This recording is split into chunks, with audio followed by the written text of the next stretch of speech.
guys, meron tayo ditong Hyundai Veracruz 27 model. So tune up tayo guys. Yan. Dito yung supply ng ng gasolina. Yan. Tanggalin. Tapos ito yung dating nakakabit niya. So tanggalin nyo lang yung fuse na para hindi gagana yung fuel pump niya. So yan. So 20 ampere. Ayan siya guys. Ayan yung fuse niya tinanggal natin. Number 8. Ayan, number 8. Kaya purpose natin guys para tinanggal natin para hindi ito walang lalabas na gasolina dito. Bali ang ginawa natin yung gasolina diretso yan dito sa injector niya. Purpose kasi nito guys, nililinis niya yung injector. So yan yun.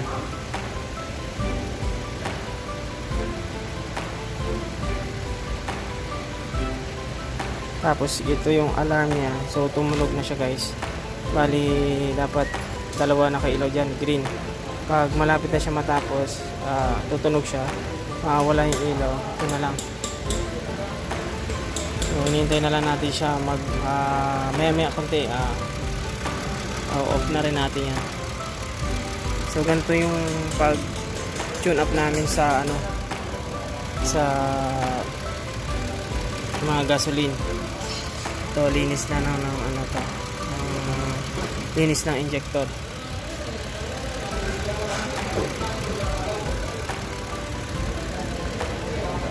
Ayan siya guys, yan.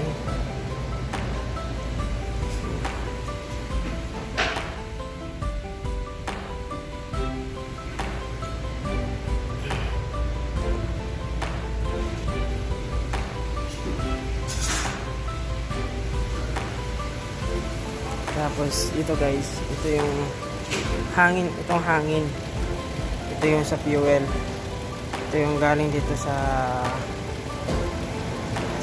yung chemical na nilalagay natin dito, yan labas dito. Ito yung magtutulak yung hangin. So ito yung gauge niyan.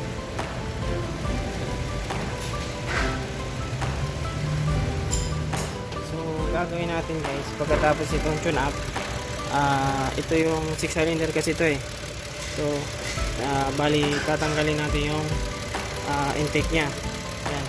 Kasi yung tatlong spark plug nandun sa kabila.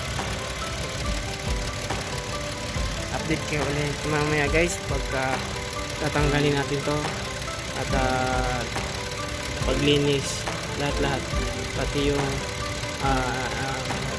throttle body nya linisin na rin natin. Tapos computer, lahat.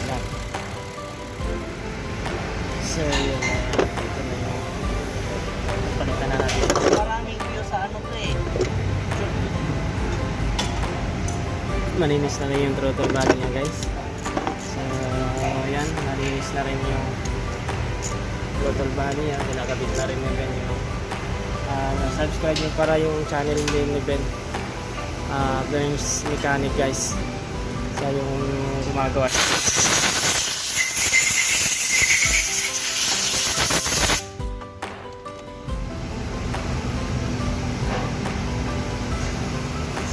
ayan, ito yung gasket ng intake nya. So ito yung intake nya guys. Tapos natin siyang linisan. Tapos na. Ayan. So ngayon magpapalit tayo ng mag-change oil tayo.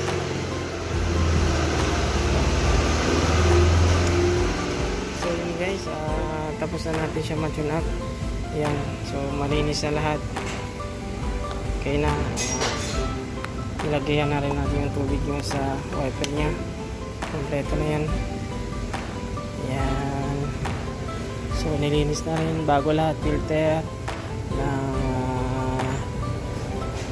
air filter bago lahat pinalitan. Tapos ito na yung pinaka the moment of truth. I-start na natin. Tapos na natin magparmadya. Start na